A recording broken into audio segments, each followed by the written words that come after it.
Dumsor hunsem ote se minister ekasai na the energy minister and minister for green transition eye Jenapo ekasai na mepese yetie no kakra on the issues na fi yewia yedi nkomo kakra ewum tie minister ananu yi ewo yakosomo anyinamankane no a eja ehyehe ye control center a enu ntino ama anyinamankane no ahokyere kakra abetomu na ye fremo se ye mamo emu enchechiremu ne ekoso nyame nchade engineers omo ye adwuma ne menemo kasa de emfidie ne eyensia mienu omatimi ede aba no eye adwuma omugusu a ne etoso miensa no omde no soba nti nyame ya adoma enche na otwe mu yebeso ano na enkania no esagina na kumasefo yede adesonko eba ho eye monyina mankania na ehamo no yebeso ano yebekora na agina yie na moso monya enkania ebeboa mo yede transformers afoforo eba cables afoforo new power generation any enfidinyuma bebre eba ho a ebeboa enye kumase nko a eye Ashanti region ene Ghana afana nyina na yenimse ni aba no atorenchem kese na yenyina yenim kura se bibise besi nanso atoyen a efi ye yire ye ho na yeso ano na yedijuma no nti mu a monkane na edundum no enye boa payo yenimse mo penkane no enkane no so enche bia ebegina medamase bebre. All right, we a minister for energy Jenapo ena ote nenkano na and I was happy say NCMC na it's part of leadership say obeba bontin na obechirichirim na ohwe minister the pusher any even the statement ebro beginning ye brofo die mu na wo che say ode ne ho hye hawa ye kumu ho na ote ebra ye bre won kane ansem no ho na eha ono nso I was happy. I applaud him for updates or dear my concerning energy sensem no.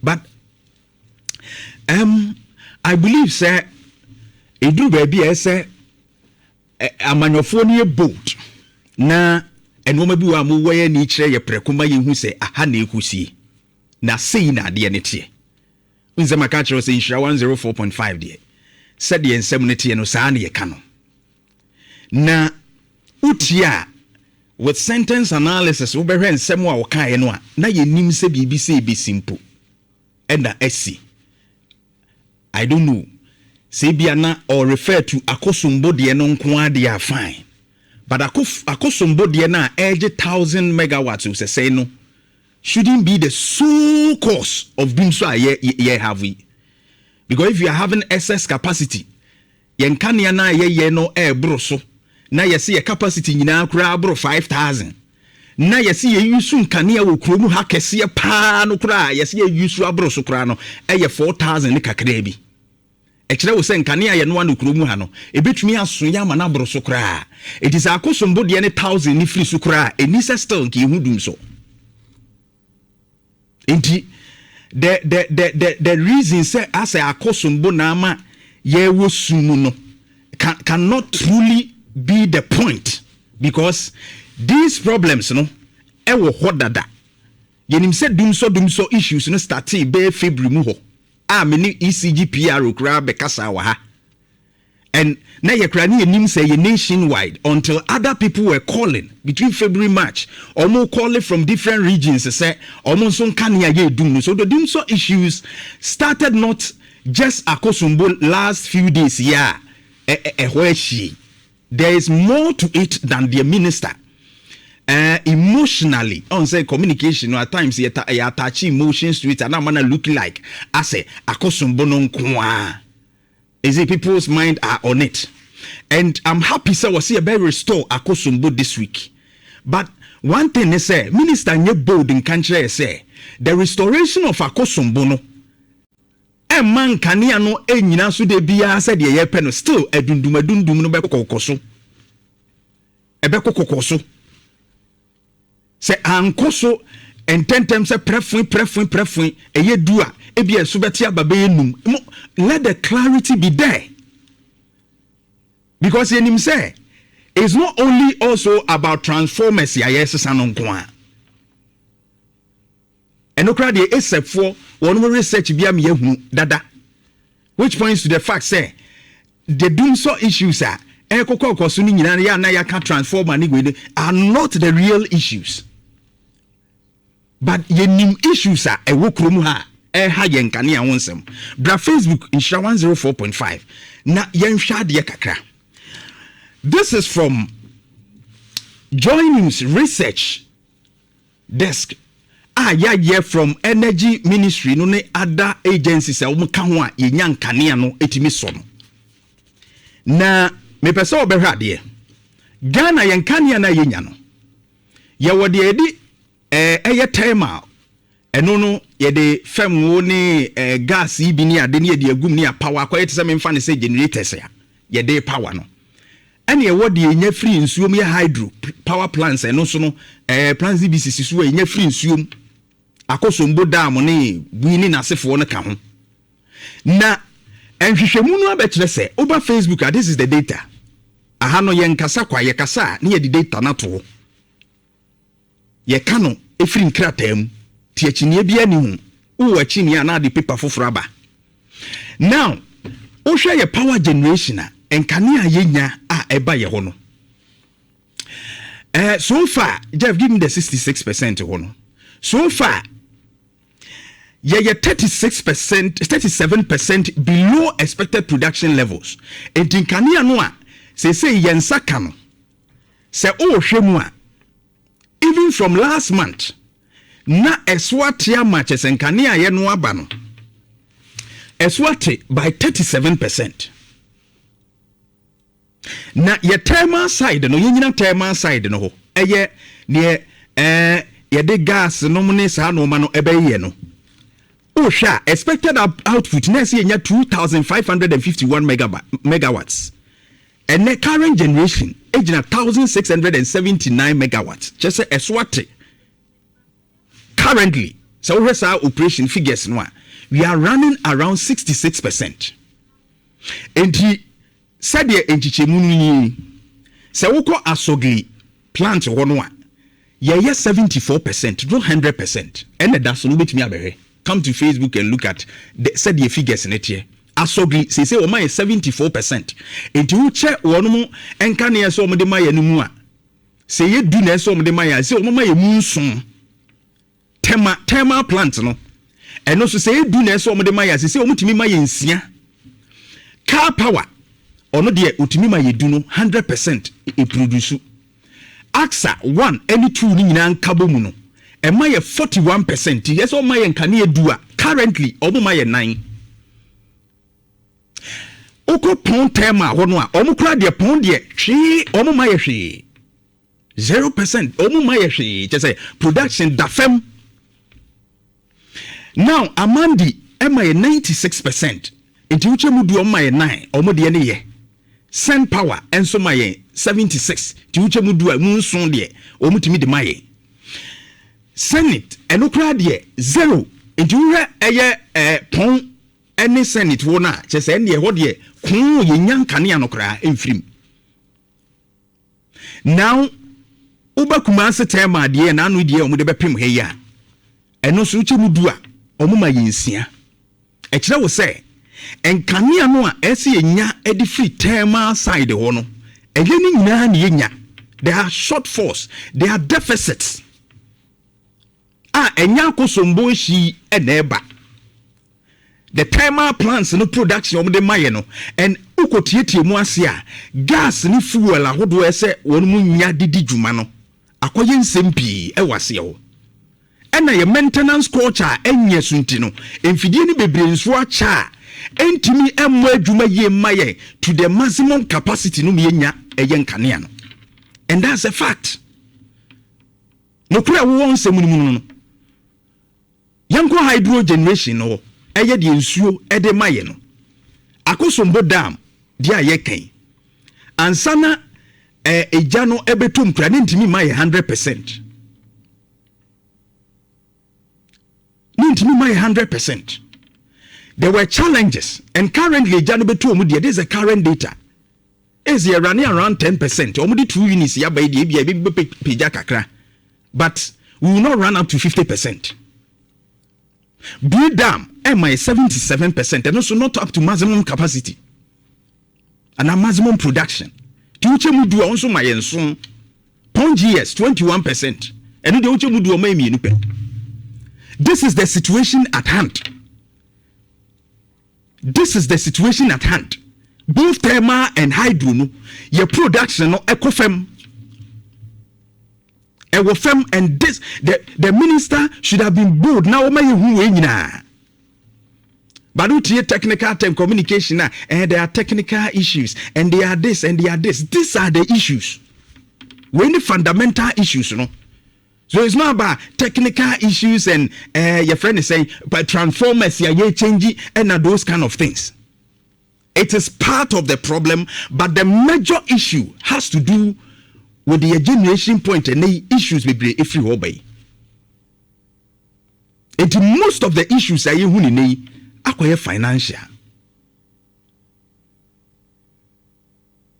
Now, say what you say this Dumsor issue, no, and international say minister in your board no country say it's going to take some time. Now yet to me, yes, ya dwene e dia twen. What would a minister ni ye pa no? I want you to listen to this one. Now we say this Dumsor issue ebe take up to almost a year.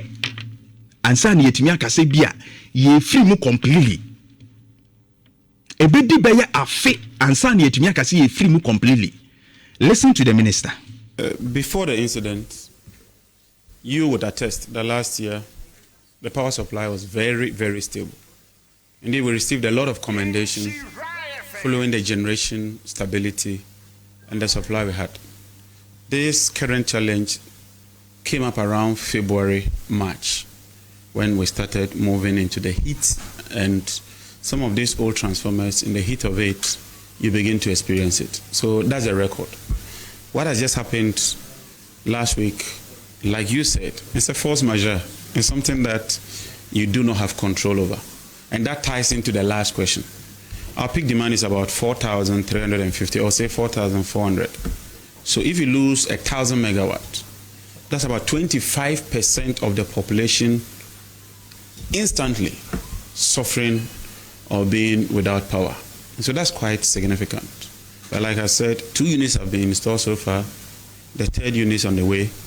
And in terms of what you describe as timelines, I said the engineers have set an ambitious target that within this week they will restore. Transformer replacement. Enti utia or describe a hanam pese utie ni yepa. As to bra, ABD especially with the timelines and other issues or pese or come wasem ewa. Na utie ni yepa. Let me go back to it now. Me switching ko. Where he's talking about timelines, no? Ebra omudi bedu juma no edi ewie. Na utie no a titi ha doing regular upgrades. And so transformer replacement where dia kura na dia yeme wayi. Asembe kure. Tie said ye all can. Se wutie no a opa kire se transformer upgrade no. Ebeye enkakra. Enti ombeye 3 months emergency one na ebekoso din for the 3 months no. Yenhwe se beba. It's a crash program of installing transformers. Then the next 6 months we'll move into another phase. They will restore. Transformer replacement, we have a first 3-month program. So in the next 3 months, we're going to do an emergency crash program of installing transformers. Then the next 6 months, we'll move into another phase. Then 1 year, we'll just be doing regular upgrades. No. For the first 3 months, also transformer upgrades no omo be yire omo aye gidi enyansem getwa. Now the following 3 months, which is 6 months time, no so omo akoso aye regular upgrades of the transformers ne kakra toasoa kudu mu beye afe na ne namu kakra enti eno na me gina so ameka kire say ye na ye ho so for now.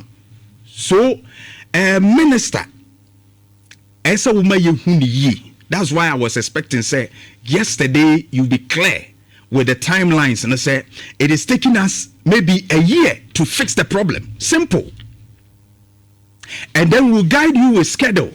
Ebia yebedum no brese akusi brese sa 12 hour le ni de enya de beboa ye because yenim ECG for omutimi the list ne ba se yebedum na hodwo ayija ene ade 12 pm to ebia 6 pm ubehu ano area scra omudi ni list no so no ne yedundum ho so aka ho.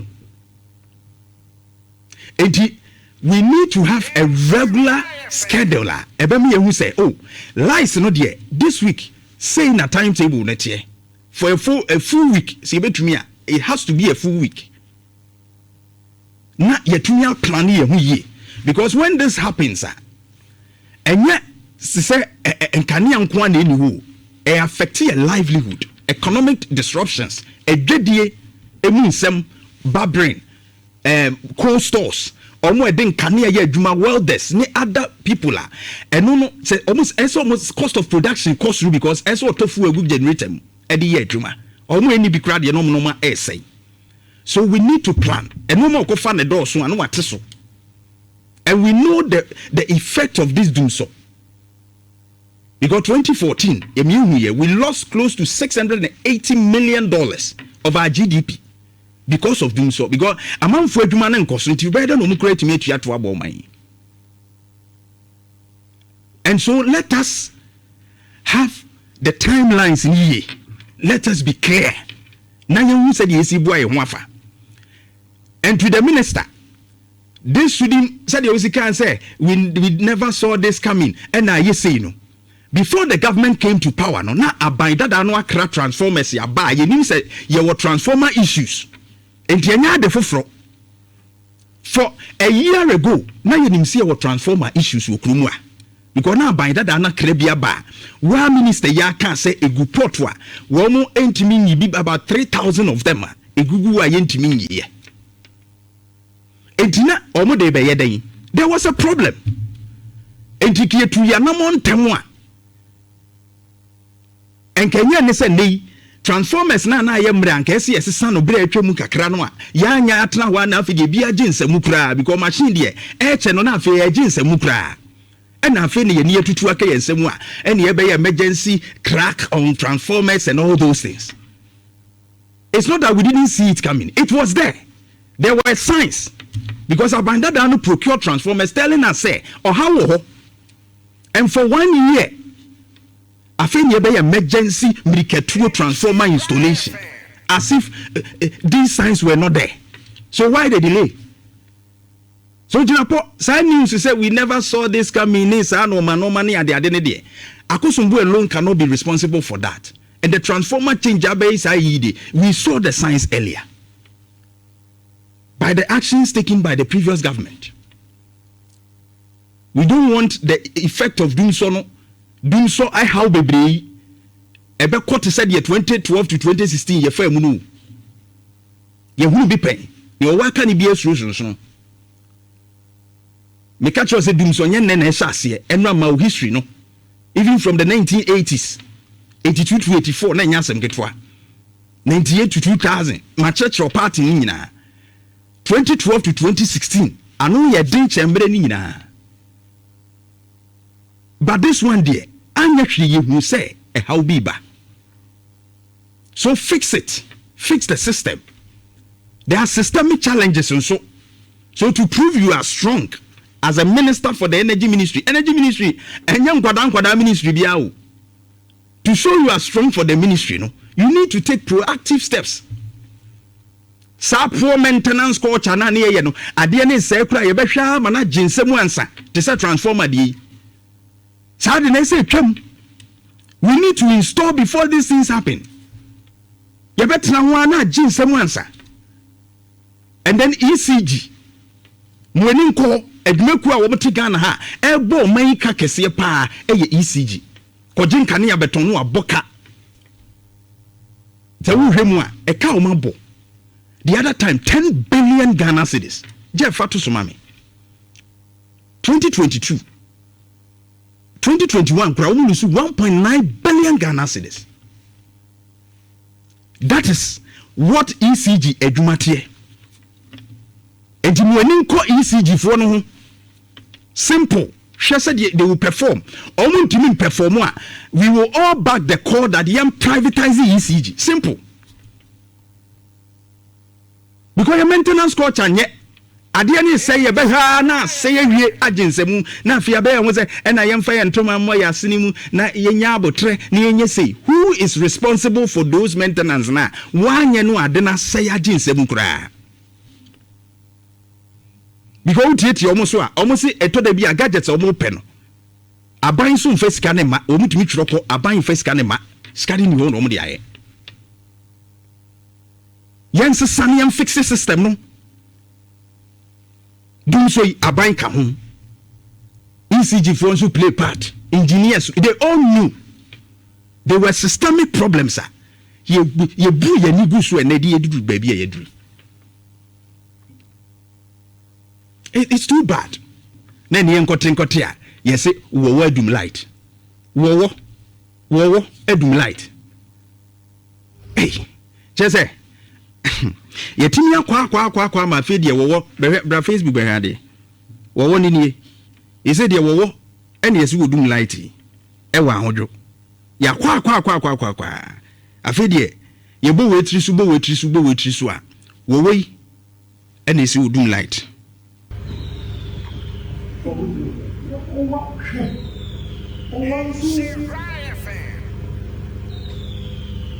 Behe wo na yesu wadum light no wudi ana zoofo na be che no. This is the snake, the python. Obetuma to no.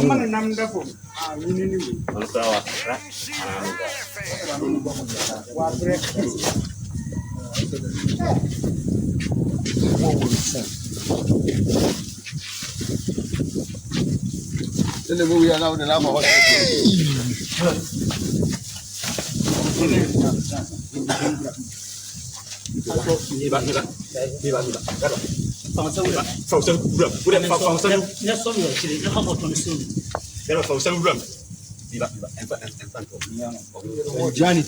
Behe wo eni yesu wadum light no e wa ahondwo no.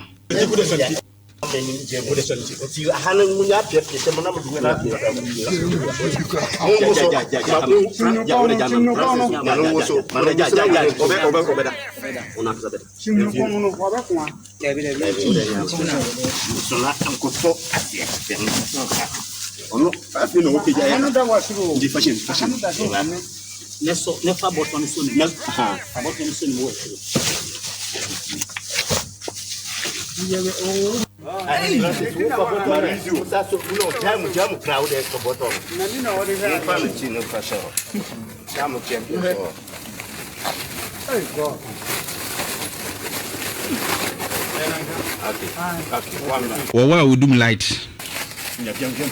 Woni.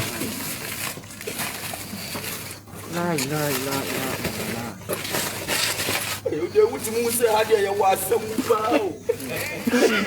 way and I do it away in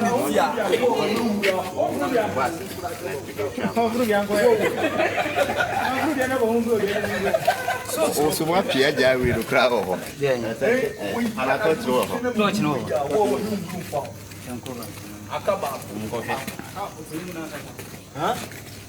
Nese de omache ne ye ba ko prasa ka kese pa so sa she inside o.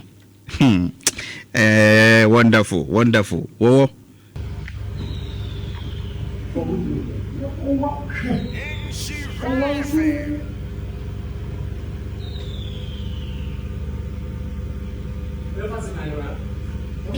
And the challenge I have is that say your regular monitoring of your vantage points you say ya baby mfidie akese si ni your regular monitoring ni ade mpanifo okohwe mfidie no ho tesen mfidie no no ma ekoyie de bibia aboko a abo yi na ho emenya ne wo faase nyane na nanom wo ne ejese abusuafo nyina muwo onzo omso se kochi ba akwa aka ho enti kom ko hu se bibi sa wo no kom betumi kra spray area ho ti regular monitoring wo ho no mu di kan hu ye kom betumi spray area ho anti snake spray si bi ni ade ama mo na dwane afiri ho but obetumi ada ho aya akese a menim so mo electricity ni bi na ya akese de a although man timi an show ye nhoma no a ebia awowo na rere anase switch a wo musom no madum no but ye say wo no ni dum light no ye maintenance culture ye monitoring bibia anya papa si ye pese yes sadia we need to fix all these systemic problems na nya wo dum light asem Nhyira 104.5 abusia meba Nhyira 104.5 FM.